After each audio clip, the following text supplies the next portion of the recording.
புதிய ஏற்பாட்டில் நாம் பார்க்கிறோம், மத்தேயு அதிகாரம் 13, விதைப்பவன் ஓமை. இயேசுநாதர் 4 வகையான நிலங்களை பற்றி பேசுகிறார். 4 வகையான மண்ணை பற்றி பேசுகிறார். இன்றைய தினம் விஞ்ஞானம் 12 வகையான மண்ணை பற்றி கண்டுபிடித்திருக்கிறார்கள். இயேசுநாதர் காலத்தில் அவரே 4 கண்டுபிடிச்சிட்டார். அது வண்டல் மண், செம்மண், கரிசல் மண், லேட்ரைட் மண், மக்கும் மண்ணும் சேர்ந்த ஹியூமஸ் மண். ஸோ இப்பேற்பட்ட அருமையான விஞ்ஞான பூர்வமான தகவல்கள் இயேசுநாதர் அதில் சொல்லி இருக்கிறார். ஸோ ஆகவே பழைய ஏற்பாட்டில் லேவியர் 25, புதிய ஏற்பாட்டில் மத்தேயு 13, இதுவே போதுமே. இதை வச்சு அருமையான விவசாய இறையியல் நாம் செய்யலாமே. ஏன் இன்னும் நாம் செய்யாமல் இருக்கிறோம்?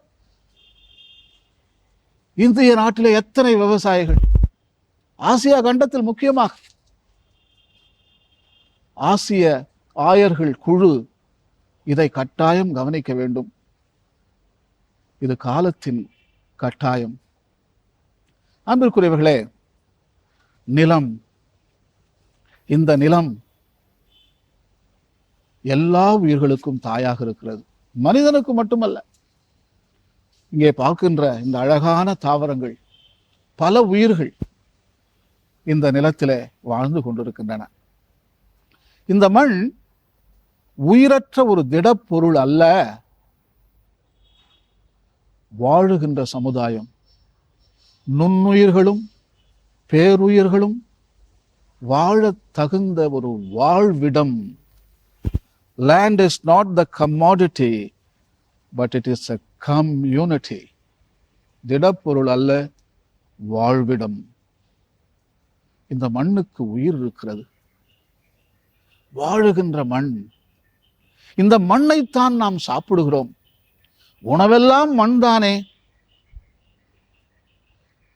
இந்த மண்ணைத்தான் நாம் உடுத்திக் கொள்ளுகிறோம். மண்ணிலிருந்தானே வருகிறது பருத்தி.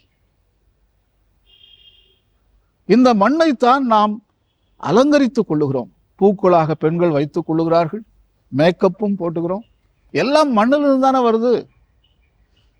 நமது உடம்பில் இருக்கக்கூடிய எல்லா வைட்டமின்ஸும் ஏலிருந்து Z வரைக்கும் எல்லாம் அந்த மண்ணில் இருந்து தான் வருது.